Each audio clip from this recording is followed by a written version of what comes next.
Naka-live tayo Yan. Magandang tanghali po sa inyo lahat, mga kababayan, mga kaibigan. Nandito na po tayo sa Zambales, Masinloc, sa restaurant ni ate. Suportahan po rin nyo, kumain kayo rito, bumili kayo ng bumili. Masarap po ang ulam, ayan, kay ate. Marami po sa mga klaseng ulam, mga galing sa biyahe ng mga sasakyan. Ito po ang pagkain ni ate, bumili kayo, ayan, marami sa klaseng ulam, ayan. Meron ka naman ate, sabaw.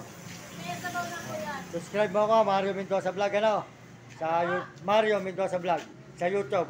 Yan po, mabait po si ate, mga idol. At tayo po yung pong cook ate, nasaan? Te, yung pong cook. Ayan. Kakain po tayo rito kay ate, mga idol, mga kababayan. Magandang tanghali sa inyo lahat. Yan po si ate, sarili po niyo yan. Hindi po, kasama lang po ako. Ayun, mamasukan po kayo. Bayaan nyo, pag tumawag tayo, babalikan ko kayo dyan. At kahit pa paano, mabibigyan natin kayo ng konting tulong. Basta po tayo mga kakilala natin, di naman lang po natin magagala ang pera sa langit. Ayun pa mga kababayan, si ate dito po sa St. Floc, Zambales po. Ayun, Zambales pa po ito, ano?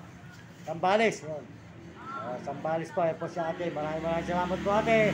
Yan lahat. Magandang umaga po, magandang tanghali po mga kababayan. Sa buong mundo, kakain po tayo rito kay ate. Yan. May kutsara po kayo ate. Kutsara lang. Salamat eh. Good morning po ate. Good morning, ma'am. Nasaan po kayo? Baliwag Bulacan po. Sa Baliwag Bulacan po tayo. Puro lakad po tayo nagbablog.